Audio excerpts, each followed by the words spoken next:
evening, welcome. This is Hot Edition. We're live on news up at Desawe Kanda, also live on Kesmi 107.1 in Tamale and beyond. We're live on W 93.5 in Wa and beyond. It's the beginning of a news week here on Hot Edition. I am Alfred Ocansey. My name is Grace Agyemang. This evening, SNIT boss reacts to calls for his resignation and sacking and a dissolution of board, saying those calls are unfair. Meanwhile, labor unions have called off their strike on condition of broader engagement on SNIT operations. Also coming up tonight, Ghana's dengue fever cases jumped to 11 after 2 new cases as to already existing 9 cases. Also, the Bureau of Public Safety demand some dissemination of information and immediate withdrawal of the bill on speed limit exemptions for members of parliament and ministers from parliament. We have details for you, plus the latest as well coming through from parliament, and also here on your election command center, we have campaign trail. We're keeping tabs on it. The BC ended today with those who wrote the Arabic subject, but then again, WAEC is looking back, asking questions of why some 16 invigilators were arrested for their engagement in examination malpractice. We have a conversation on that here on Hot Edition on 3FM 92.7. Let's get into a summary of the news before we sink our teeth into the details. And Mami Ekia is here with us for a summary of the news.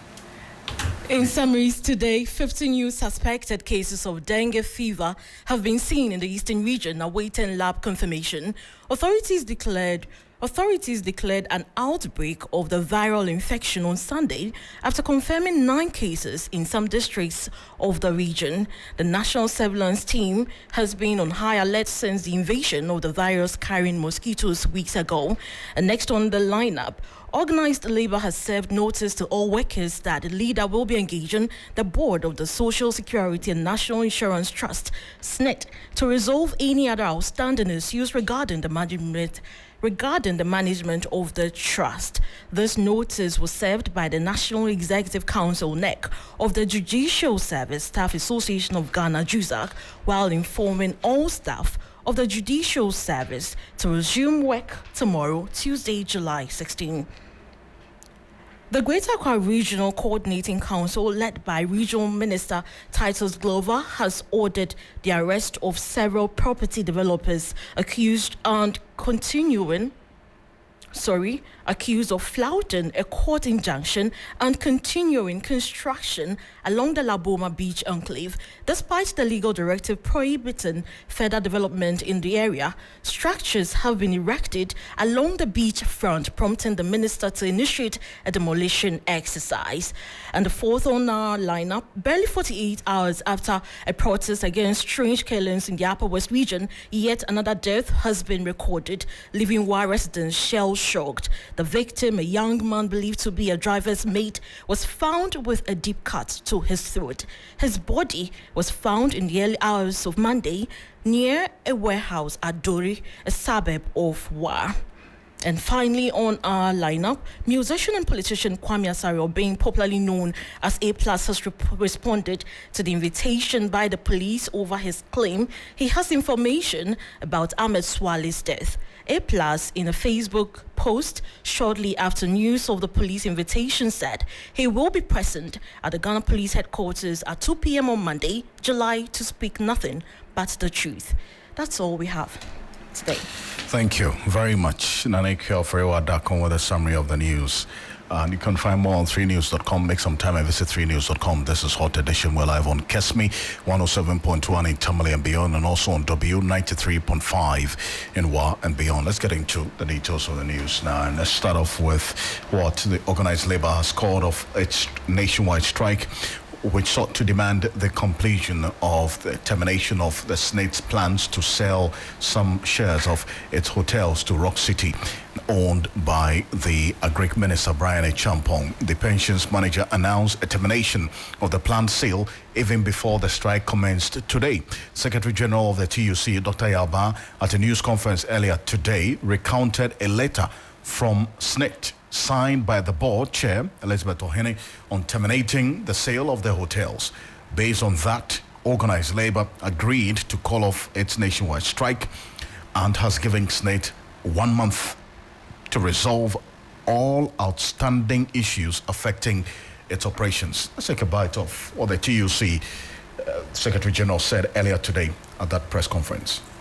On Friday, the 12th of July 2024, Organized Labour called on all workers to join an indefinite strike starting from today, Monday, 15 July 2024, to back our demand for the termination of the process towards the sale of 60% of SNIT's shares in the 4 hotels.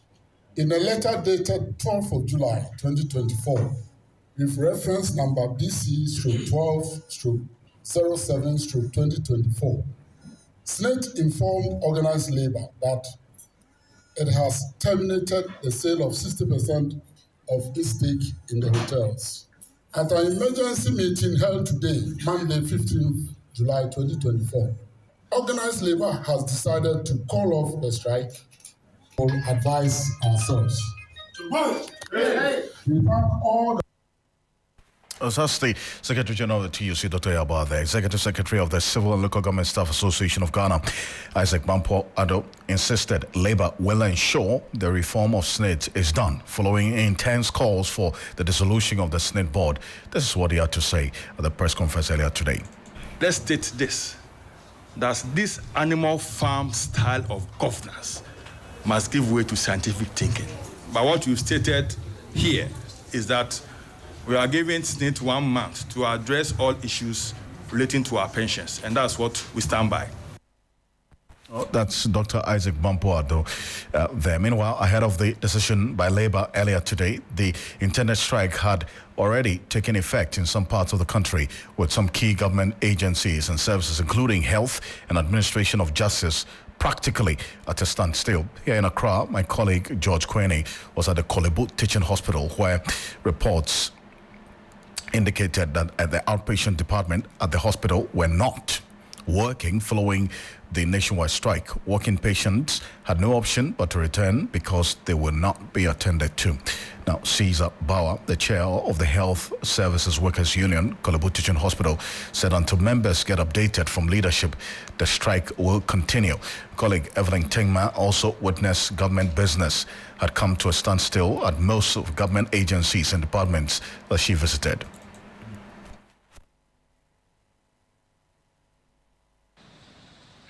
Persons or clients who had visited some government departments and agencies to transact business were left disappointed and frustrated.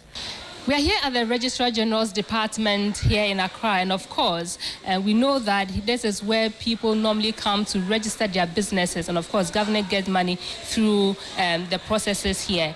But immediately you enter here, you will know that there is strike ongoing, because even at the front desk, nobody is seated there. And on a normal day, when you come here, this whole reception here is flooded with people. But today, all the seating here are all empty. Nobody is there. And in the cubicles where we have staff normally sit and attend to clients, they are all empty. Nothing is happening, and it's because of the strike. We have GRA staff here also who do issue the thing to clients when they come here to register their companies or businesses. But they are here, they are working, they say they are not on strike, but they don't have any clients to attend to because the clients are not being attended to by the department officials. And so that is how much government is going to lose revenue. Labour consultant Austin Garment said it was important the labour unions sought clarity on the way forward after SNIT decided not to sell off its 60% stakes again in the 4 hotels. They want to dissolve. Third, we...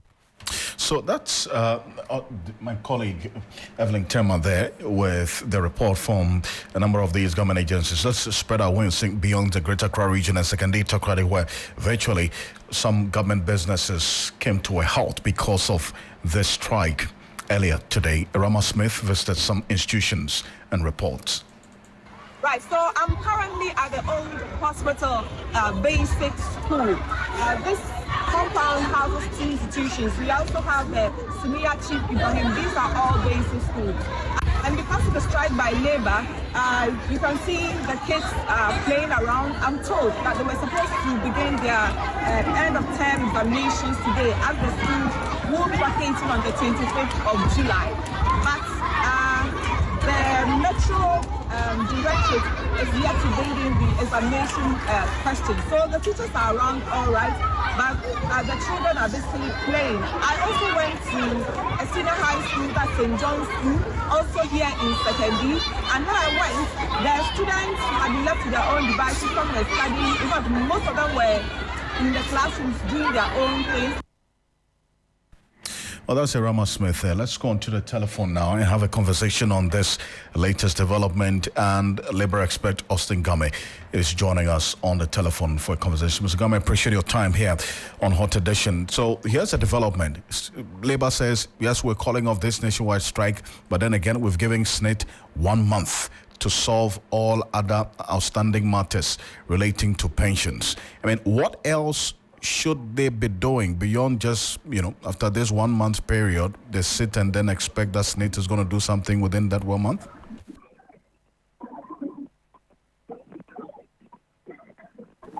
Hello, Mr. Game? Hello, Mr. Game, can you hear me? Hello? Hello, Mr. Game, can you hear me? Hello? Hello, Mr. Game, can you hear me?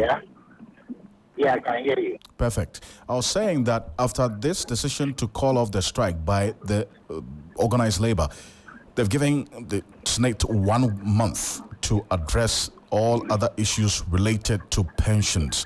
Within this period, what should Labour be doing in anticipation of that 1 month period? Wow, I cannot hear you very well. Okay. No, the line is not too good. The connection not too good to you. So we cannot hear you. We'll call you back. Okay, we'll call you back. That's Austin Game, a Labour expert. Meanwhile, an off-tongue member of Parliament, Samuel Okujeto Ablakwa, who first raised the issue of the sale and published it in the public domain, maintains the SNIT board must be dissolved. Those who have perpetrated this state capture must pay a price. The SNIT board, they have to be dissolved. The SNIT board cannot tell us that they didn't receive copies of the transaction advisor's report. The transaction advisor told them that this is a bad deal. There is no bank guarantee. There is no value for money. There is no proof of funds. It is not right that you are giving it to Rock City on installment basis. Other bidders were not given that option. And yet, they went ahead, they were holding press conferences, writing epistles, defying organized labor, defying me, defending this stinky deal. So they must pay a price. The board must be dissolved. MPRA. How can MPRA? The MPRA also has questions to answer. How can the MPRA claim in less than 2 weeks, when they put out their June 28 statement, that they have asked SNIT to suspend this transaction? How can they claim in less than 2 weeks, as the minister told Parliament, that they've given the green light to SNIT, and that, it came as a surprise. And it tells you that the MPRA is complicit. Because look at the transaction advisor's report. That is why I filed an RTI demanding from the MPRA a publication of the advice they gave SNIT and the review they say they conducted. We want to see the review. Oh, that's Samuel Okujeto Ablakwa there. But the Director General of SNIT, Kofi Bosompim Osafo Mafo, thinks the calls for the board's dissolution and the sacking of the management of SNIT is unfair. Take a listen to him. We are going to go back to the drawing board. The rationale at the time of lotting these hotels, and we lotted them with those in Accra, i.e. Labadi and La Palm being lot 1, lot 2 being the Cape Coast hotels, i.e. Elmina and Ridge Royal, and lot 3 being the hotels in the Western region. We've come to this point. We will go back and re-examine it. And again, as I said, this is an issue of stakeholder engagement. We've terminated the process. The stakeholders and ourselves will then sit down and we would see how we progress. I think that in the heat of things currently, it would be wrong for me to suggest openly my thoughts, because that in itself could also go and raise other issues about, hey, he's thought of doing this again and he's doing this and he's doing that. No. Let's go back to the drawing board when we have a trauma environment, and then we will engage our stakeholders, arrive at a solution. I think what is important is that the status quo is not acceptable. The poor performance is not acceptable. So that's the Director General of the Social Security and National Insurance Trust, SNAIT, here and there, that Kofi Bosompe Mosafomafo. Let's go into the telephone lines and get, hopefully we get a clear connection to Austin Game. He's a labor expert. Mr. Game, can you hear me? Good evening to you. Fine evening, my brother. Great. Now, let's start off from where we just ended. The Director General of SNAIT is saying that the calls for the dissolution of the board and the management of SNAIT are unfair at the moment. Is it one that you would agree with him on? Well, that is a position he has taken. In matters like this, we don't take position. If you say it's unfair, what are you attributing to the people who said what they said? So if at the tail end he said he would wish that the stakeholders meet and have a conversation around the subject matter, that would have been appropriate. I think you say it's unfair. That's another subjectivity, of the people who are expressing their concerns and frustrations that they're going through.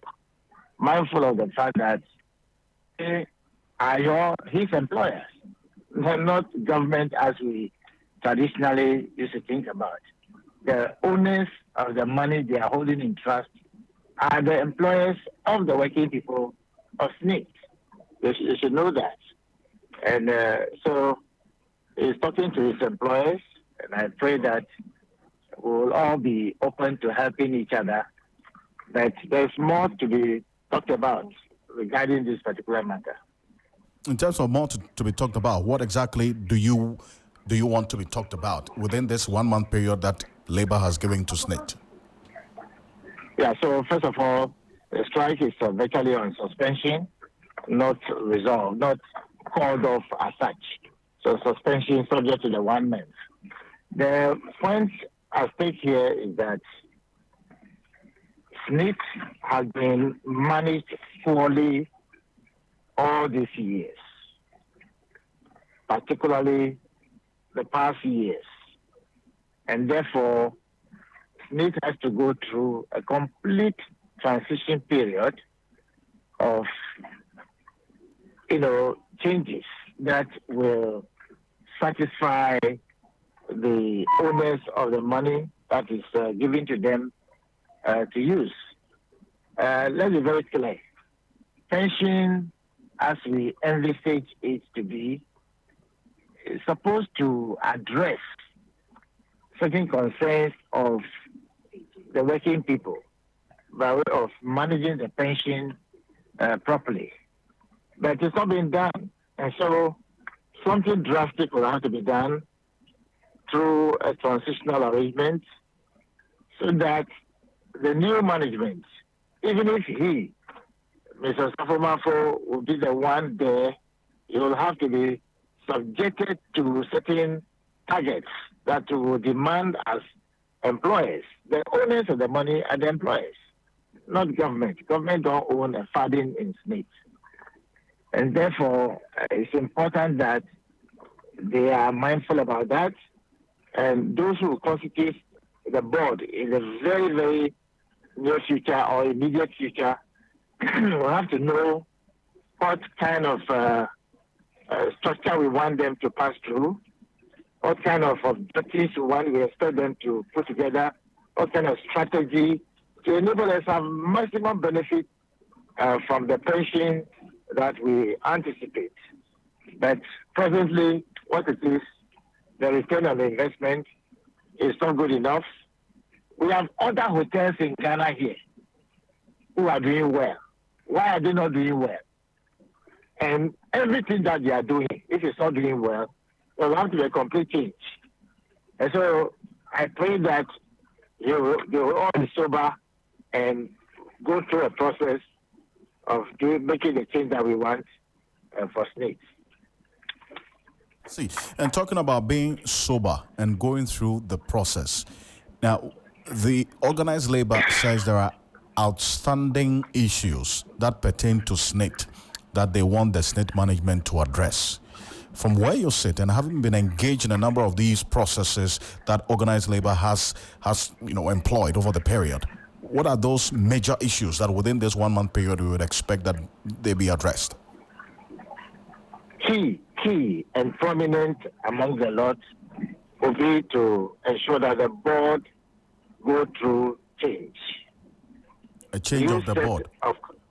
A new crop of people who are pension management minded and who are willing to ensure that the objectives of SNIT as an investing in the powerhouse of the conditions of working people and the strategy to be used in achieving them is brought to the fore and discussed, made to ensure that the Hello, Mr. Game. Talked about, but it to be real and achievable. That way, we would have been seeing what we want to see. That's number one. Two, the management system that must be in place must contribute to the realization of these objectives that will be set by the board of directors, as well as the strategy we want to employ. Anybody who will be made to go there should know that it's going to represent the vulnerable group of people who are going through a system to get there. Because when you are 60 years, you have become vulnerable. You are no more who you used to be when you were in your 40s and 50s. And they must be mindful about that and sensitive to the plight of the people who are on pension. For now, I don't see it. And organized labor, being the mouthpiece of working people, whether big people or small people, must recognize that they come under the law, both the labor law and the Pensions Act, to be the mouthpiece of the people. And that is what we want to see them do. And that is it. I see. And Mr. Gama, if you could kindly hold on a bit for me. I have Kin Ali Audu, who is president of the Coalition of Concerned Teachers, Ghana, also been listening to you all the while. So Audu, I appreciate your time. Good evening to you. Good evening.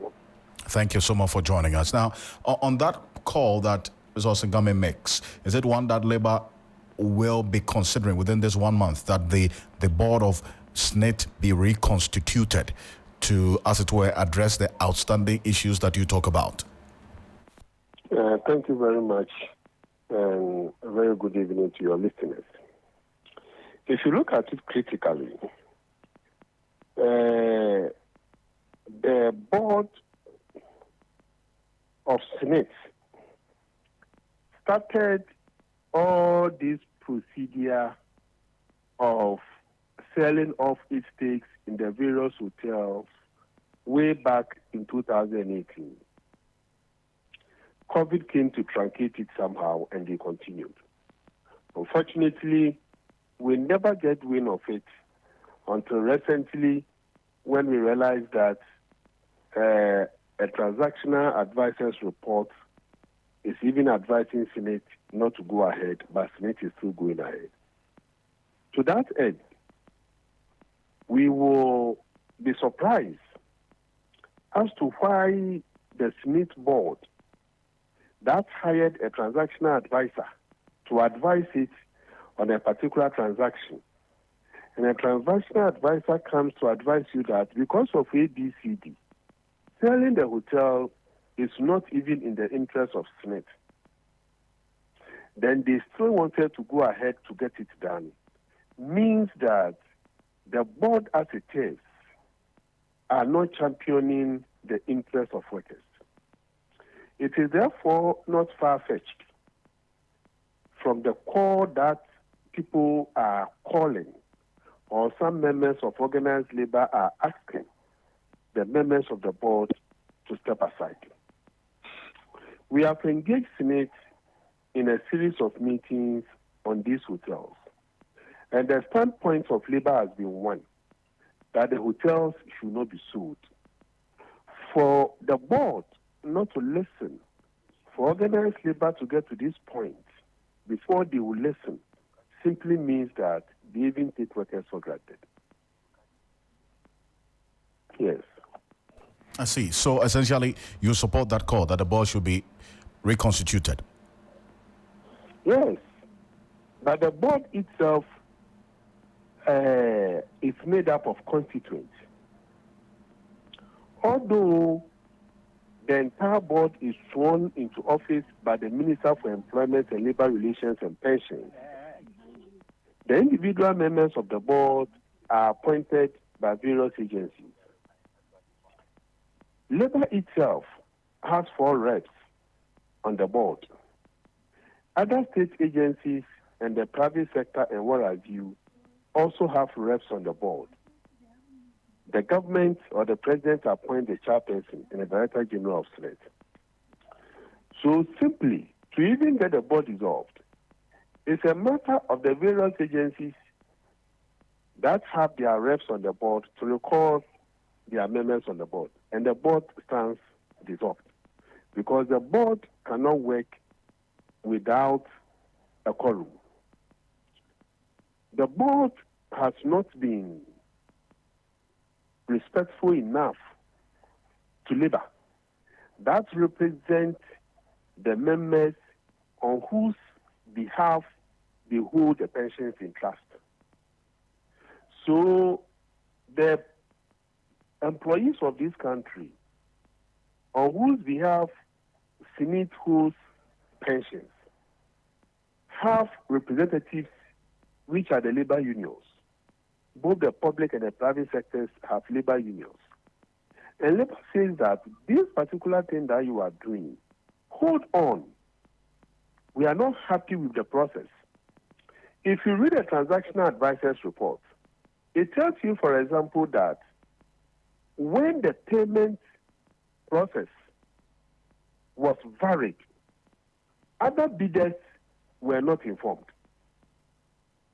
So straight away from there, if there's going to be a procurement process and the processes are varied, by our procurement laws in this country, the procedure is null and void. Everything will have to be started afresh. If you read the transactional advisors report, you will never understand the reason why Senate still wanted to go ahead with the process of selling the hotel. It is just mind-boggling. It simply means that the board do not have an iota of regard to organized labor. And for that matter, they must go. But would you also now be on the same path with those who point fingers at the representatives of labor on this board that you are asking that they must go? Those 4 reps of labor, if this process started as far back as 2018, had it not been for Samuel Okudzeto-Ablakwa, who started this expose about 3 months ago on his X page, we would have all not known about this, including even some of the labor unions within TUC. So what was happening? No, that is not the case. Were you briefed? Were you briefed between 2018 and 2024? Yes. No, not 2018. Not 2018. But late last year, we got the information. And what did you do about it? In this year's May Day, Labour asked that the president grants them audience. We asked that the president should grant us audience so that we would discuss with him pertinent issues emanating from Senate and some development that we are hearing from Senate. That was officially told the president. Even on the May Day parade grounds, we still threw that invitation to the president. The president's invitation never came until Honorable Okudzeto-Ablakwa put his information out there. We have been aware of the process of selling this hotel late last year. And we have engaged the people that are supposed to be engaged on the Smith board, the management and all that. But they were still bent on going ahead with their processes. And then we sent an invitation to the president, or we threw an invitation to the president on Maybe, that we would like to meet him to discuss pertinent issue of Smith. An invitation we never got, and Honorable Ocansey Brokwa put his information out there. So by the time Honorable Ocansey Brokwa put information out there, Labour we knew. Labour functions very differently. Labour is such that when we pick intelligence and we pick information, we do not begin to run route with it. We decide the Labour works to meet all the people that are concerned and use all means of diplomacy to solve an issue. It is only when all means of diplomacy could not function or cannot work, or we can see it will not work, that we resort to actions like what we did on Friday. If Labour should get an information, and as soon as it gets information, it has not granted hearing to the Smith board, to the management of Smith, to the Minister for Employment, or even to the presidency, and then straight away, based on that information that we got, we run out with it. Labour will not be doing itself good, and it will not be doing anybody good. As for other members or other citizens of the public, like Honorable Ocansey Brokwa, as for him, what he is doing and his ideas of doing it must vary from what Labour is doing. So he can get the information today, and as soon as he gets the information, put it on social media. He's a different person. Honorable Ocansey Brokwa is not Labour. But if Labour gets an information, the first thing Labour needs to do is to listen to those that are involved. And that's exactly what we have done. We've met the Smith board. We have met the management of Smith, Director General of Smith. We have met the Smith board led by the board chair herself, Madam Elizabeth Ohene. We have met the president of the land, His Excellency Nado Dankwa Akufo-Addo. When we were meeting the president, the Minister for Pensions, Honorable Bafwewa, was there. Okay. We were told Smith should go back and re-engage and all that. And all that we heard was an announcement that the minister was doing in Parliament. That made us to take the action we took. So Labour do not run, because if you declare strike, you are putting the whole country at ransom. And it is not the best. For just get an information today, tomorrow you jump, you declare an action, and the whole arms of the state is not functioning. Do you know how much money the country is going to lose in terms of taxes that day, manpower that is going to be lost, things that cannot be done, emergencies, children will not go to school, there will be no doctors in hospital, people will die. So Labour does not just wake up and go and declare a strike. So those that are saying that Labour should have acted earlier, they should know that Labour is not a politician. Labour is not a politician. Labour is not Honorable Ocansey Brokwa. So when we get an information, we just don't run routes with it. That's fair. I mean, you've explained quite detailed. Yes, you are not a politician, or you are not politicians, but you represent the interest of your constituents, and those are the workers. Exactly so. So if I'm saying that within 2018 and 2024, you said the only time that you had a briefing, or at least a hint of this, was sometime November or so last year. That certainly still brings up questions as to why you got to know November last year when the issue happened in 2018. But then again, but then again, I understand the point. Let me explain to you what happened. And then this has to be in a minute. They started the procedure somewhere September 2018. Now, in 2019, they were to finalize the procedures and then throw a bid. And then COVID came in 2020, the process was totally halted. Okay. So when the process was totally halted, they will have to resume the processes. In the course of resuming the processes, the Labour members on the board told them that we will not agree to this deal, but let us change management in these hotels. If we change management in these hotels, it will work. I see. Management for Labade Beach was changed. And the hotel that has been realizing losses for several years, when management was changed, it began to see profits. A company that has run losses for several years, and in 2023 made a profit of over 20 million, meaning that it has been able to write off its liabilities, and it is now recording profits. Well, but so what I mean, it means is that if Smith has listened to labor and have decided to change management for all the hotels, we would have been seeing profits beginning to rise from all these hotels now. Is it okay? Well, thank you, Ms. Awudu. Because if we want to go on and on about this, I don't think, because I do know that the management of Labadi Beach Hotel was changed in 2019 during that same COVID period that you talk about, right? And then they've been posting profit since 2022, 2021. In fact, 2021 to date, So anyway, but we'll see. The fundamental issue here, Grace, is that they support the calls for the dissolution of the board of SNIT, as Austin Game as well has indicated, Labour expert. So Game, I appreciate your time for staying with us and hearing from Labour as well. Thank you so much. We continue this conversation on Ghana Tonight. Austin Game is a Labour expert. Kenali Awudu heads the Coalition of Consent Teachers, CCT. Well, Alfred, it looks like it's an issue that's not going away anytime soon. We'll definitely be following. But talking about issues that are not going away, 2 more dengue fever cases have been recorded, bringing Ghana's case load to 11 in the eastern region. 57 new suspected cases are awaiting confirmation or otherwise at Noguchi Memorial Institute of Research, with 103 samples picked so far. The 9 cases were later confirmed for dengue fever by the Noguchi Memorial Institute for Medical Research and are currently being managed as non-severe cases at home, while more are awaiting confirmation at the lab. 50 more suspected cases of the fever have been recorded in the eastern region, awaiting lab confirmation. The health authorities, who are on high alert following the invasion of some rare insects in the region last week, said the national surveillance system detected unusual cases of malaria-like illness in some districts of the eastern region, which were not responding to recommended anti-malaria treatment regimes and were therefore managed as acute illnesses.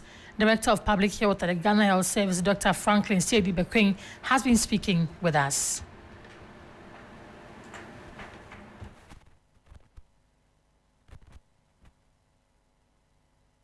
Dengue is not rare in Ghana, just that it's also not too common. I think last year we had about 7, and I think 2 years ago we had 1.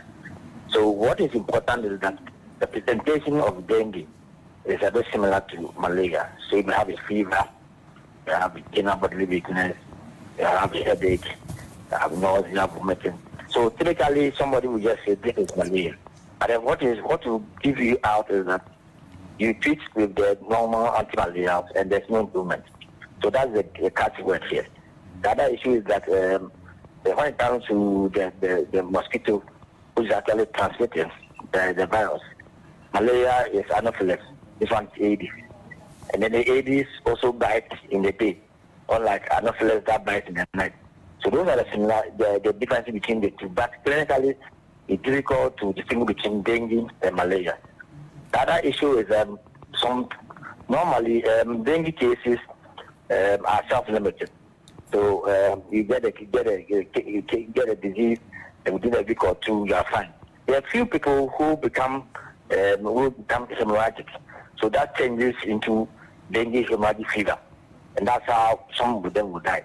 So that is the picture we are having. So what message we communicated was that we want clinicians to know that it is not all fever which is malaria.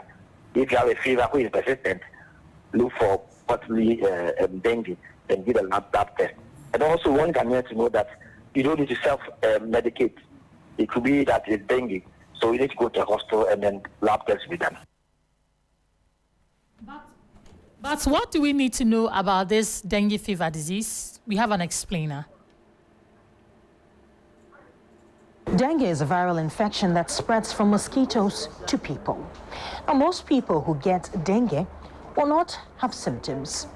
But for those who do, The most common symptoms are high fever, headache, body aches, nausea, and rash. Ideally, most people will get better in 1 to 2 weeks, but for persons who develop severe dengue, it can be fatal. Currently in Ghana, 9 cases of dengue fever have been confirmed in the eastern region. The latest development has led to some preparedness measures, including the initiation of enhanced surveillance, public education, and entomological assessment in affected areas. Now, although there's no specific medication for its treatment, supportive care with rehydration, pain relief, a lot of rest, and other measures might help relieve symptoms. There are, however, some measures that can be taken to prevent the disease. Avoid and protect against mosquito bites, as dengue-transmitting mosquitoes bite during daytime. Now, this can be done by wearing full-sleeve clothes, using mosquito repellents, insecticides, or treated mosquito nets, and the removal or drainage of containers with stagnant water. Well, let's stay a while longer on this and speak to our Eastern Regional correspondent Yvonne Nikwe, who is following up on this outbreak. Yvonne, what more have you gathered about the situation in the area now that our cases have jumped to 11 instead of the 9 you reported in the afternoon? Well, Grace, what is happening is that now public health awareness would have to quicken up than before. Because if the cases have shot up, it means that there's a likelihood of us having more confirmed cases from the 57 that is currently with the Noguchi Memorial Health Research Institute. Now, what the Ghana Health Services want to do is to ensure that public education is enhanced, because this particular disease is an attitudinal problem in communities. We're talking about stagnant water, water residue in drainage systems and all of that. And so if the public, residents and farmers ensure that the environment that holds the water are drenched, then we wouldn't have the mosquitoes increasing in the communities as you are seeing in the 5 districts now. So do we know whether the Ghana Health Service or the regional authorities have put in place any measures to prevent others from being affected with the outbreak, and how are residents reacting to this? Well, according to the Regional Health Directorate, what they're doing now immediately is the surveillance and rapid response system, including testing to all of the districts that they are seeing the traces of mosquito in there. They're saying that they may consider fumigation in the long run if they identify that it should be done as quickly as possible. But in the interim, what they're doing is the surveillance, the rapid response system, and then the testing of a larger more of the constituents to ensure that they're picking up the cases as quickly and then getting it certified. Otherwise, if the cases stay with the victims for a long time and it is not dealt with, we may unfortunately be having crisis on our hands, because as long as it stays with you for a long time, it might give you shock, and maybe we might be recording fatality, which we hope not to get soon. All right, Yvonne, thank you for that update. Yvonne Nikwe is our Eastern Regional correspondent, updating us on the outbreak of dengue fever in 5 districts of the Eastern region. And the caution is that make sure you wear protective clothing, and also don't leave stagnant water around. And Grace, you called us what? Dengue fever. Dengue. I mean, look, it's just, it's sad how we are being hit left, right, center with different forms of diseases and illnesses. We see over the period. There was swine fever, there's monkeypox. There's Marburg, some fever some time ago. That was from the bats. Yes, and now it's dengue. Dengue. And it's how funny they all have names and all of that. We should research why. Yes, they come with these names. Dengue. Anyway, but some more stories. Residents of Wa are down to their marrows as they have yet again recorded another mysterious death involving a driver's mate. This time around, the shocking incident saw the young driver's mate's motionless body lying with a deep throat cut near a warehouse at Dori, a suburb of Wa in the Upper West region, in the early hours of today. Now, my colleague Ibrahim Wangara has been speaking to some residents in the area. Concerning what happens, and then what you will say is nowadays we are always scared. Just like when you are sleeping, you don't even know when they will come to your room and then bring you out. If you look at the incident that just happened, the person was outside and then there's a room closer to where the person is. So nobody can tell. They could have even go inside and then bring the one who is inside. So looking at the situation, we are very scared. And then we don't know what might happen again. Just like our honorable assembly member said, if you look at the previous days, let's say Saturday, there was a demonstration. And then this thing happens today. So what we are doing, we are pleading with the elders of WA to just come to our aid, to help us move away from these happenings. So some of the residents clearly not too happy about. In fact, they're concerned about these developments. We can now go onto the telephone, speak with Morris Banamwe, who is the leader of a youth group in the community, who in the last 48 hours staged a protest over the mysterious killings in the area. Morris, appreciate your time here on Hot Edition. First off, what's the security situation after this latest incident? Hello, Morris. Hello. Morris, I was asking what the security situation in the area is after this latest incident. Thank you very much. As we speak, the current security situation in the one municipality of the Upper West region is very porous. Just barely 48 hours after a massive demonstration over serial killings that saw some people dead, especially 9 security men who were dead in the year 2022 and the year 2024, June 18th, indicates that there is insecurity in the Upper West region, particularly the WA municipality. As we speak, a maid to a driver who were to offload salt at a warehouse in the WA municipality of the Upper West region, precisely Bopong, which is a community under the WA municipality, saw the maid dead this morning, making a lot of people, especially the residents, the youth, women, and men, in a very public outcry, indicating that the WA municipality is unsafe in terms of security for the people to live in. I see. And to the extent that this is coming after a number of these mysterious killings have taken place, you've demonstrated, gone on a number of these protests. What has been the outcome, really? Thank you very much. As we indicated after the demonstration, we indicated clearly that there has been nothing done. There has been nothing done to indicate that indeed stakeholders, especially the Regional Security Council, which is chaired by the Upper West Regional Minister, nothing is being done. If you look at a committee that was set in 2022, it saw the former Upper West Regional Minister, who is now in the Upper East region, Dr. Hafiz bin Sali, including top security personnel of the police and other agencies. They did their work, but have since not made to the public any findings as we speak. If you ask any of the journalists, any of the media personnel in the region, even including the Greater Accra region, nothing has come out, depending on the committee that was formed to do these findings.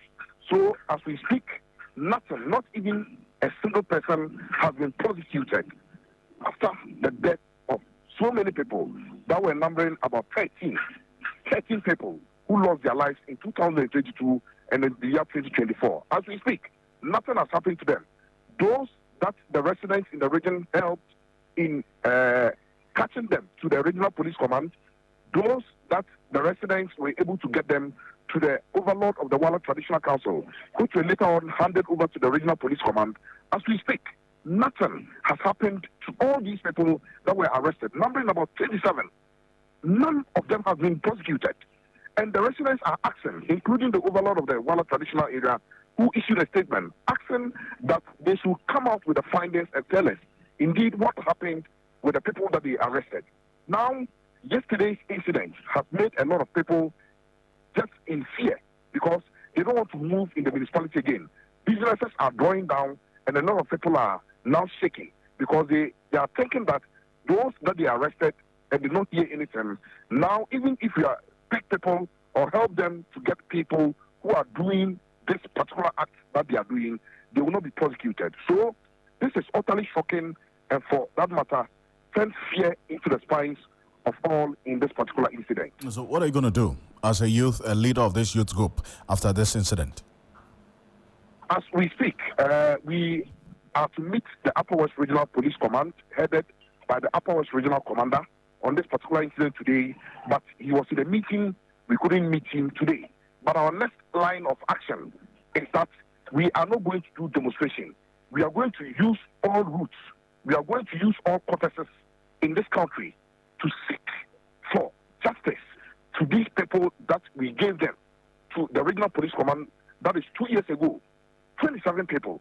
Where are these people? We are asking them a question that they cannot even answer us today.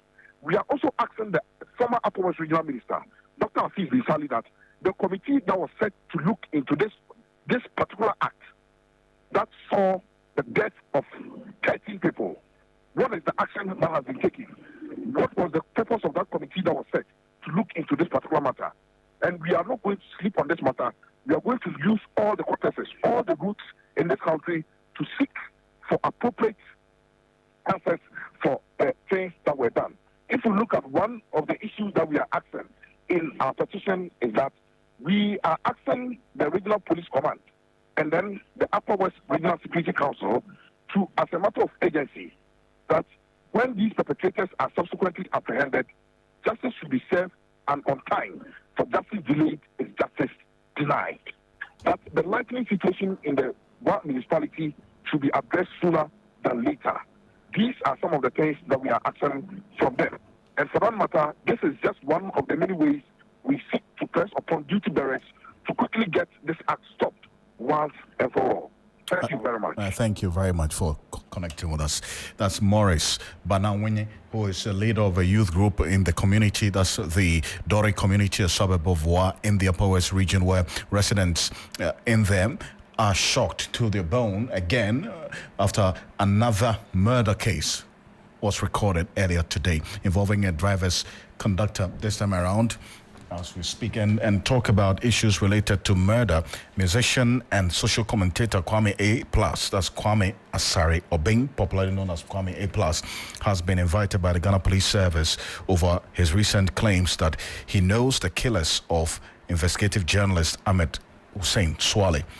This invitation comes after A+ made assertions on social media that he possesses information pertaining to that case. In a press statement issued earlier today, the Ghana Police Service indicated that A+ suggested he has details that could aid in the ongoing investigations. As a result, the police stated that his invitation is crucial for the progress of the case, emphasizing the importance of any information that could help resolve the investigation. We have eyes on this and we'll still be updating our listeners and also our viewers on Facebook as to how it ends. But we're going to go for the business news with Michael Obodo. But before that, yes, Alfred, before that, step into the world of Dewa 539 for your chance to win big with Dewa Direct and Dewa Chop Money. With Dewa Direct, dial star 446 hash, pick 1 to 39 and win 20 times, 40 times or 400 times your stake and win cash every evening at 7 p.m. and on Sundays at 6 p.m. Early birds love Dewa Chop Money. At 10 a.m., dial star 446 hash, choose 1 to 39 and win 20%, 40% or 400%. Play at dewa-nla.com or dial star 446 hash. Need help? Just call 055 65 9249 or 0532 47 9879. When we say Dewa, you say Afa. Accra gets busy on this frequency. 92.7 3 FM. I wake up early every weekday because of you, to keep you on top of your game. Yeah! You are at the center of our universe. That's why we make it a duty to serve you only the freshest, hottest news and entertainment. When you want it, where you want it. Good morning, Ghana, Africa, and the rest of the wonderful world. Welcome to Sunrise on 3FM 92.7. Start your day well informed. Start with us on Sunrise on 3FM 92.7. Catch the all-new Sunrise Morning Show on 3FM 92.7 with me, Johnny Hughes, Helena Biambofo. Weekdays from 5:55 a.m. to 10 a.m. only on 3FM 92.7. 3FM, your urban lifestyle radio.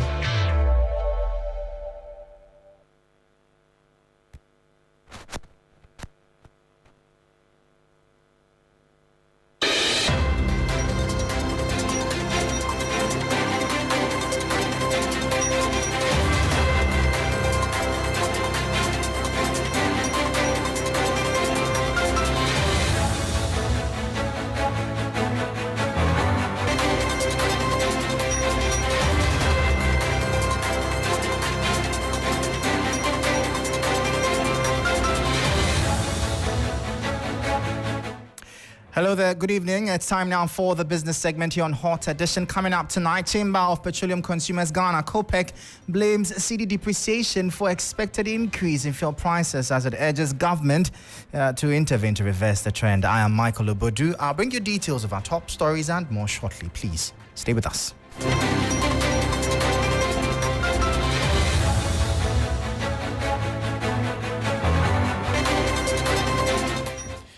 Well, thank you so much for your time. Straight into our top story now. Consumers should brace for fuel price increases at the pumps. Beginning tomorrow, July 16, 2024, policy think tanks within the energy sector are projecting an average of 4% rise in the price of petrol, diesel, and LPG. According to a projection by the Chamber of Petroleum Consumers Ghana, COPEC, petrol may be selling at around 14 cedis 79 pesos per litre, diesel at 15 cedis 33 pesos per litre, and LPG at 16 cedis 20 pesos per kilogram.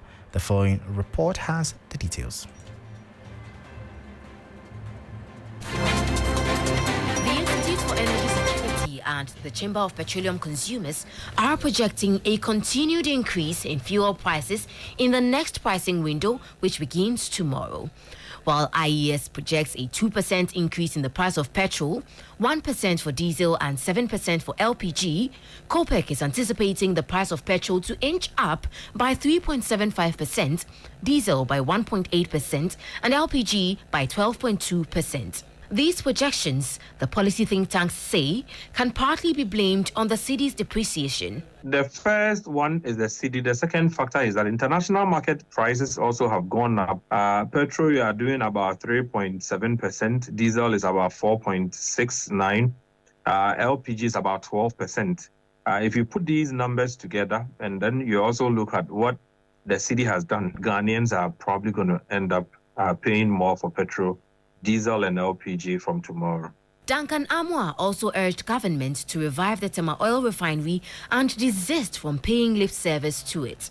We've not been able to work out the refining space. What that means is that you would end up importing everything that you consume locally, and that would further put pressure on your local currency. So the mid-year budget, we'll be hoping that some concrete steps will be taken, including ring-fencing the debt at Tema Oil Refinery to enable private investors who may want to put in some capital to be able to bring crude, to do so without the encumbrances of having to settle debts, across the value chain. If we're able to get the refining space up and busy, we may be able to contain these international market fluctuations and even the city's poor run of form.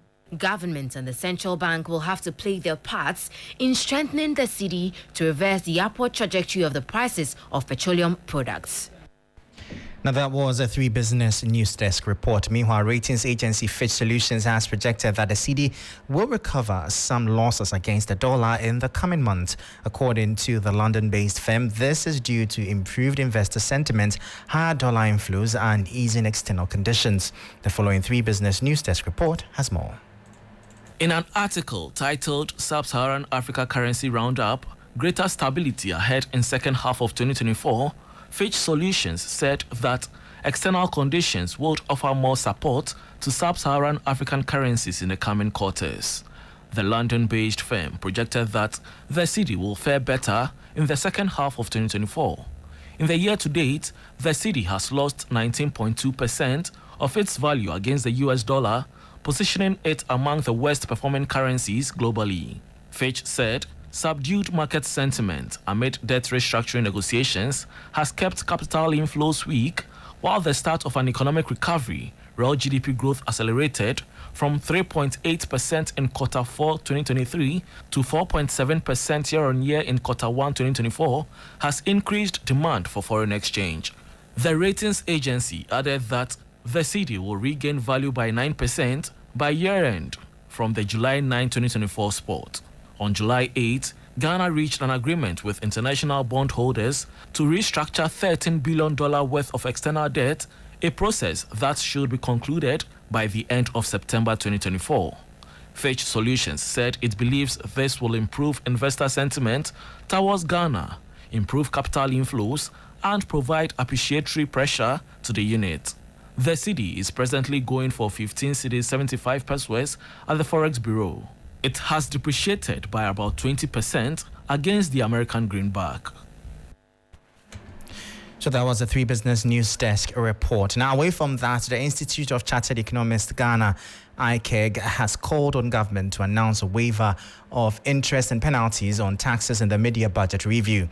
This, the Institute noted, will help businesses maintain cash flow, liquidity, and redirect resources to core business activities. Speaking to 3 Business on the sidelines of the Institute's mid-year forum and induction, a lawyer of economics and chief executive of ICAG, Gideon Emisa, urged the implementation should be balanced and transparent.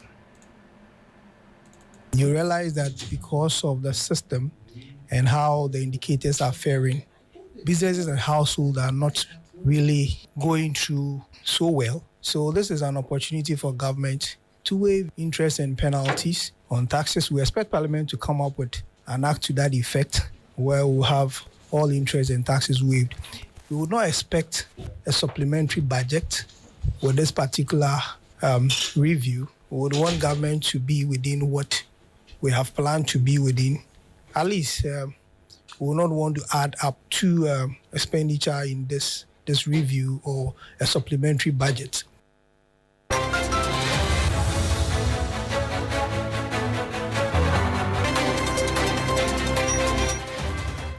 So that was lawyer of economics and chief executive of the Institute of Chartered Economists Ghana, ICAG, Gideon Emisa. They're bringing an end to the business segment here on Hot Edition. For more business stories, please check out our website. It's 3news.com/business. I am Michael Obodu. Thank you for listening. As always, please stay safe. Up next is sports, and they're on standby for you.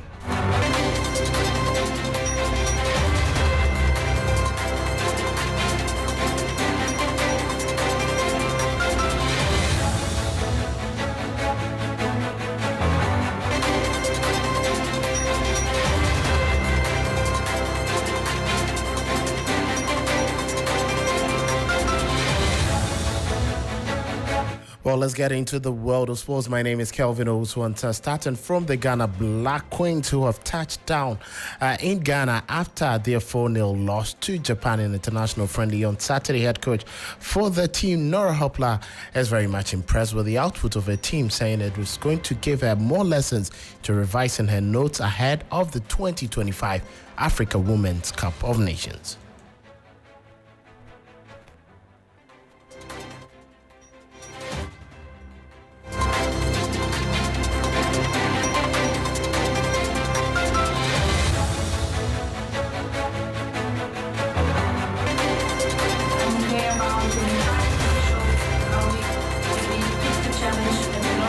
Of course, for me, it's the game changers, the red card. I think in the analysis of the game, we need to have a look first at the game before the red card, because it's a different one, it's changing the whole setting. I think in the beginning, but against the wind, we could not even play the long ball. So we struggled there a bit, also on first, second balls, and so we didn't enter in a lot of actions. And then in the end, we were just defending our box through, and ensured also that the score behind was not. So for that was Nora Hopla with the Black Queens that will be preparing for the postponed Africa Cup of Nations that will be coming up later next year. Now let's move on to the Black Stars of Ghana, where captain of the team Andrea he has been speaking about the difficulty with players who are currently in the Black Stars. He says the psychology hasn't been right, all because of the players not having their major grassroots development from the country. Today we have a squad who is very young. Yeah. Who are now understanding bit by bit teamwork, cohesion, everything that's coming. They started early. It's not like before the people you said there are people who played for Liberty Professionals, Hearts of Folk. So they played in Ghana and they left. Today most of the players leave very early. Leave very, very early. So you get the outside, let's say the outside mentality easier. So when you come home, but you have to readapt yourself to the Accra mentality, which it is not easy. So yeah, So that is the captain of the senior national team, Andrea Yu. There now let's move on to Asante Kotoko, where Elvis Chebafo has joined the Porcupines on a 3-year contract. He was a standout performer in the Ghana Premier League, known for his remarkable speed, goal-scoring prowess, and technical abilities during the 2019-2020 Ghana Premier League season, where Liberty Professionals Bafo scored 8 goals and provided 4 assists in just 15 games. He's expected to be part of Kotoko's team to play in the Democracy Cup against Hartlepool on Wednesday. Now to the camps of the Phobians, and Konadu Yadom is back to the Phobians after a loan spell with Ukraine side. Krivas Krivik didn't augur well for him. Well, he was named just twice on the bench, and the 24-year-old has decided to return to Ghana to relaunch his career with the Phobians. Now staying away from local football, let's get on the international scene, and the 3 Lions squad have arrived back in England after the Euro final loss against Spain in Berlin. Now Jude Bellingham believes that the performance at the Euros is a boost to come stronger in subsequent tournaments. Experiences that we can take going into the next one, so I suppose you could say that's kind of some solace. But yeah, it's really difficult to see those moments as important as they were had we won the trophy. So yeah, it's really tough. It's one of those where you probably need a bit more time to digest it and analyse it, and we'll do that as a team individually, look over how it went and bounce back, because like I said, it's a young team with a lot of potential, and I know people will be frustrated that we haven't delivered yet, but I definitely feel it's coming. So that was from Jude Bellingham there. He is an England star and he performed well at the European Championships. Now to manager Gary Southgate, he believes that this is quite a lesson for the 3 Lions, and they hope that they can pick up the pieces as they look forward to qualifying into the UEFA Nations League Group A and also the World Cup in 2026. But I think the physical toll of the issues we came into the tournament with, the extra time periods, and then tonight having as little of the ball as we did, ultimately that took a big toll, and I think was part of the reason why at the end, legs started to go and you start to make mistakes. But the players have pushed it till the 85th minute of the final game. They've been incredible, really.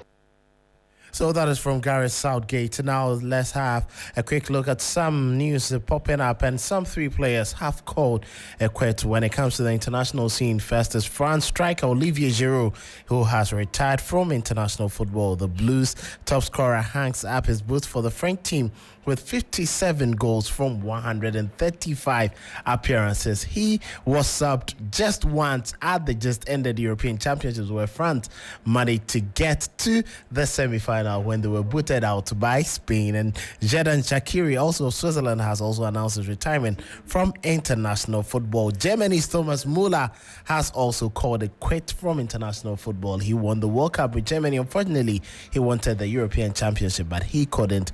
Also, when Germany were booted out of the European Championships in the quarterfinal stage by eventual winner Spain. And with Spain, their captain, and who is also set to retire from international football, Alvaro Morata, is close to completing a deal with AC Milan. Morata has verbally agreed on a 4-year deal at Milan, leaving Atletico Madrid after a very difficult time in Spain. There's going to be a lot more that will be coming your way on News 360 with Vision Football Club, who are just joining the Ghana Premier League after 12 years in the Division 1 League. That will be all for sports. Grace, you're not happy? I'm not happy. Why is Giroud leaving so soon? He's paid his dues. He's won the World Cup. He's won the Champions League. He's now going to play his club football in the United States. So I think at his age, more than 35 years. When I'm watching, I see Giroud, I see Griezmann, and then Mbappe. I mean, I like it when I see the three of them playing together, and there's this telepathy among them, and it's really good. Unfortunately, it didn't exist at this tournament, and France would have to use new guys or depend on new guys for the next couple of years. So we'll wait to see what happens. But we'll still see him play in the UK, like he said, No, he's moving away to the US. He's going to play in the MLS, so we'll wait to see if we can get some fine goals from him as well. Let's see. I know why you are sad. You are not going to see him regularly. But, that one is for another day. Well, Hot Edition continues. Alfred and Grace are still here.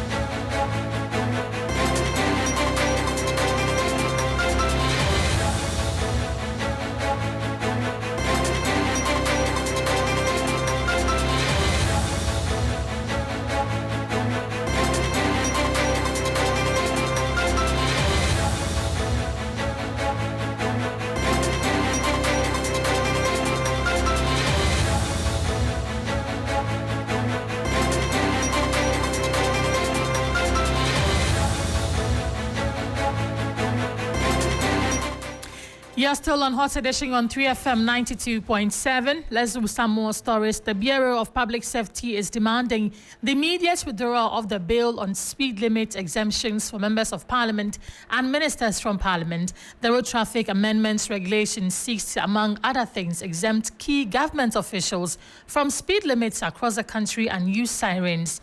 There are fears of increased road crashes and fatalities should the proposed law come into force. The Bureau of Public Safety believes this could pose significant challenges, expressing concern over the amendment made to the Road Regulations Act LI 2180, which was subsequently laid before Parliament. We'll be hearing from the Bureau shortly, but first a look at what the law seeks to introduce. Road traffic regulations exemption from speed limit, motor vehicle being used in the performance of official functions by head of state, vice president, speaker of parliament, chief justice, ministers of state, justices of the Supreme Court, members of parliament, fire service, ambulance service, police service, armed forces, prison service, and other recognized government security agencies who use bullion vans, same class of persons listed previously allowed to use sirens. While the executive director of the Bureau of Public Safety, Nanaya Wakwada, wants the bill withdrawn by the transport minister. He spoke with my colleague Agyemang earlier on News Central. To the extent that some of these institutions and personalities are already violating the law, and which probably is forcing the regulator or the Ministry of Transport to regularize it and make it into law, does not make it right. You recall that a year or two ago, one of the media houses started a campaign against indiscipline. And in this campaign, several of these, ministers, MPs, and other, let me call them prominent persons in public office, were arrested for violating this law. I think it is important that as a nation, we continue on that tangent and make sure and ensure that our roads are sanitized and chaos is eliminated on the road. Coming on here to make it legal will only exacerbate our situation. We live in a country where year on year, without fail, the numbers of fatalities on our roads is increasing, okay? Last year alone, we had over 2,300 deaths on our roads, with about another 14,000 plus injuries resulting from, road crashes.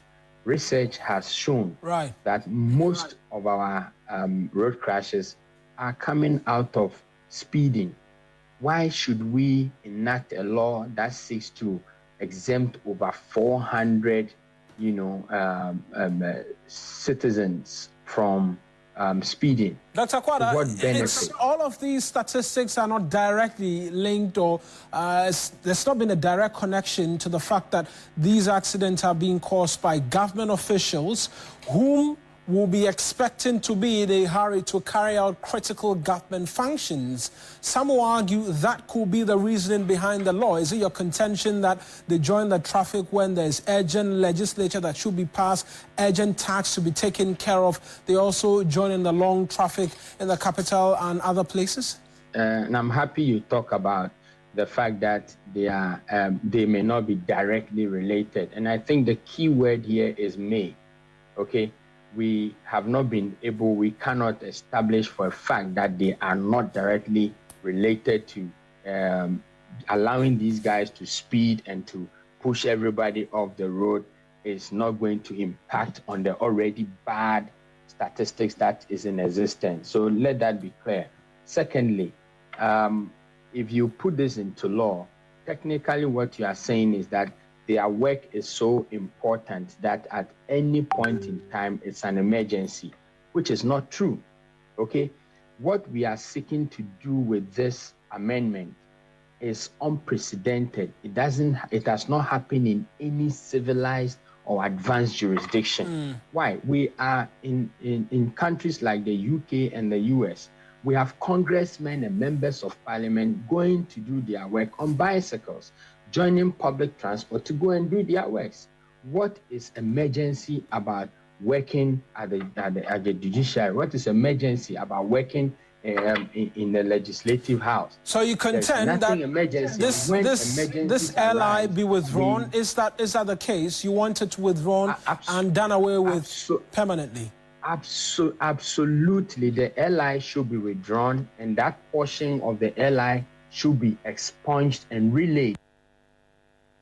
Executive Director of the Bureau of Public Safety, Nana Yawakwada, in that interview with my colleague Eric Mawena Egbeta. Let's go to Parliament, because for the second time, the NDC minority have fiercely resisted the laying of the controversial lithium mining agreement in the House. Less than 40 MPs were present in Parliament on Monday for proceedings as the NDC MP accused government of engaging in political campaign at the expense of the business in the House. Here's a report by our parliamentary correspondent, Komla Kluche. The Tamale Central MP Murtala Mohammed first set the tone for the House not to even sit to consider any business, as the majority, despite having a number of bills to consider, was engaged in visible political campaigning. What we were voted by our constituents and the people of this country to do, we could have done that. But we have decided to act responsibly for the good of this country, for our elected people who we are representing, for Mother Ghana. So I really don't think that it is appropriate that they rely on our numbers to execute businesses they bring to this House. Majority Chief Whip Frank Anodompe beckoned the Speaker to ignore the calls, as they had papers needed to be laid inclusive of the controversial lithium agreement. We have already given directives that we proceed to take public business. Yes, let me address the issue he has raised. Mr. Speaker, we are saying that it will not be nice for the lithium and the bauxite agreements, the Speaker, to come through Parliament with lightning speed. But Mr. Speaker, we have only 2 weeks or 3 weeks to go on recess. Then you lay this paper today. Mr. Speaker, have you forgotten the Agyemang deal? Did it come before the business committee? If it is the case, Speaker, if it is the case that is the argument, all the papers that were laid last week did not come before the business statements. That is a statement of fact. Now, we are masters of our own rules. If it is about the business committee, it is neither here nor there. It is neither here. Laying of papers, when they are on the audit paper, the critical issue that has been raised is the fact that it never went before the business committee. So when leaders disagree on that, it becomes a challenge. We will have to take 1 hour suspension of sitting. Sitting is accordingly suspended. The Speaker was forced to suspend the House for an hour to get the numbers in for business of the House. After an hour's suspension, the numbers further reduced beyond 40. The Speaker had no option. Head count 24. The House stands adjourned. Kamala Kluche's report there. Let us now do campaign tour from the Election Command Center. The quarters of the CPP and the Convention People's Party has challenged the running mates of the 2024 NPP flag bearer, Dr. Matthew Opoku Prempeh, to a debate in 2 weeks over achievement between Osajefo Dr. Kwame Nkrumah and the President Akufo-Addo. This follows what the CPP describes as derogatory comment by the Menchia South MP against the persona of Ghana's first President, Dr. Kwame Nkrumah. The CPP Director of Communications, Sylvester Sapon Soprano, indicated that the debate will offer NAPO the opportunity to explain to Ghanaians in detail what President Akufo-Addo's achievement for Ghana have been. Let's get onto the phone and engage him, who is joining us now. Good evening, sir. Thank you for joining us. Why are you requesting this debate from the vice presidential candidates of the NPP? Good evening, ma'am, and my regards to your listeners. Great. As you well know, we have accepted NAPO's apology, in principle and everything. And we are saying that we want to give him an opportunity. We want to give the vice presidential candidate for the New Patriotic Party an opportunity to justify why he said what he said about President Akufo-Addo's record relative to President Kwame Nkrumah's record. As you know, NAPO said that he didn't mean to be derogatory to President Nkrumah and that he apologizes for that. But that really, what he's indicating is that he really believes that the NPP under President Akufo-Addo has done better than everyone, including every former leader, including President Kwame Nkrumah. And we think that for someone who is trying to become a leader in this country, because see, in the unlikely event that Alhaji Bawumia becomes president, on occasion, if he's outside the country, NAPO would be acting as president. So we felt that this is an opportunity for NAPO to tell Ghanaians why he thinks Akufo-Addo did a better job or has done a better job. President Akufo-Addo has done a better job than President John Mahama, than President Kwame Nkrumah, forgive me. Because you see, if he really believes what he's saying, then we challenge him to come and defend that position. Unless he has no confidence in what he said, or unless he does not believe that President Akufo-Addo is somebody who's done a better job than President Kwame Nkrumah, or unless he made a mistake and was trying to say that there is no president like President Kwame Nkrumah, including President Akufo-Addo. So your party has said that, or you just rightly said some minutes ago that you have accepted the apology and you're satisfied with it. But this debate looks like you are not really okay with the apology. What will it take for the CPP to let matters rest? My sister, what I'm saying here is that, NAPO has apologized. I think he's shown remorse as well. And that's all well and good. And then another thing. It should end everything, shouldn't it? No, Ghanaians will on. make the decision for themselves December 7. No. It doesn't end anything at all. NAPO has made a certain serious statement about President Kwame Nkrumah. Okay, and then NAPO wants to be in the presidency. So we are saying that NAPO, tell us why President Akufo-Addo has done a better job than President Kwame Nkrumah. Maybe we can learn lessons from it as Ghanaians to build our country.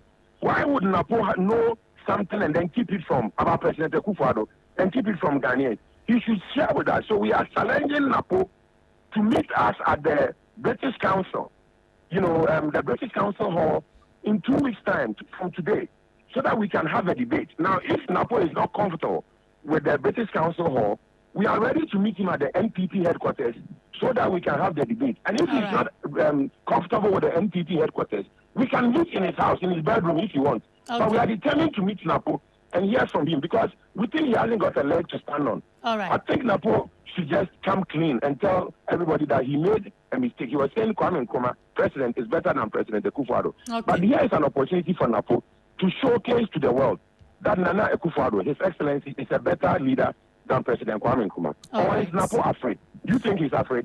I cannot answer for him. but I'm sure that he's heard. If you've sent an invitation to him for him to debate you, we'll see how that turns out. Thank you for speaking. We hope he does not run away. We think Napo, you see, Napo was my senior at Prempeh College. I know him well. He's a brave man, and we challenge him to come and justify and explain to Ghanaians how come and somehow President Akufo-Addo in some way is greater and better in his developmental agenda than President Kwame Nkrumah. All right, Sylvester. Thank you for talking to us. Sylvester Sapon Soprano is Director of Communications for the CPP. Now, President Akufo-Addo is expected to cut short for work to begin on the dualization of the Anwiankwanta Hinima Kokobin Road in the Ashanti region. The stretch is noted for fatal road accidents and traffic congestion. Motorists are excited with the dualization intention, but expect work to be done and completed without delays. My colleague Ibrahim Abubakar is with the president, and he is joining us shortly on the phone, so we hear what the president has exactly been saying about the cutting of the sword and why it's important for us to have that road constructed. Meanwhile, Greater Accra Regional Minister Titus Glover has served notice of an impending demolition of illegal structures along the Laboma Beach as well as Peshi Lagoon. Titus Glover, while leading the Regional Coordinating Council, also ordered the arrest of some suspected property developers accused of erecting illegal structures along the beachfront. Has given the background as to how the youth of La came here. I want to thank him so much. And the Regional Security Council is here. We've seen things for ourselves. Unfortunately, we have to go and prepare and come back. We need to come back with some excavators and make sure we pull some of these buildings down. Within the next couple of days, we'll arrange and come back. Particularly this one that we see. You can see the deliberate attempt that he's trying to reclaim part of the vision. You can see.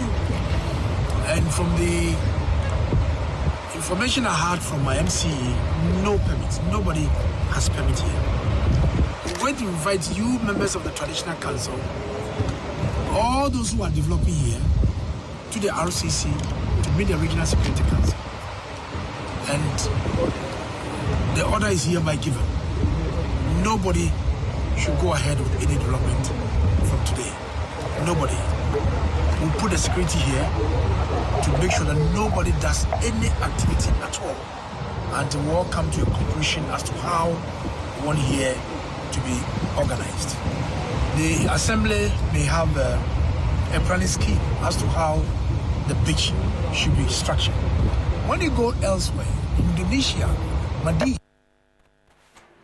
Greater Accra Regional Minister Titus Glover ending this package of Hot Edition on 3FM 92.7. My name is Grace Hamwa. Agyemang. Stories that came through as headlines: SNIT boss reacts to calls for his resignation and sack, as well as dissolution of board, saying the calls are unfair. Meanwhile, labor unions have called off strike on condition of broader engagement on SNIT operations. Also tonight, Ghana's dengue fever case load jumps to 11 after 2 new cases recorded, plus already 9. And the Bureau of Public Safety demands immediate withdrawal of the bail on speed limit exemptions for members of parliament and ministers of states. Many thanks for joining us. Good evening.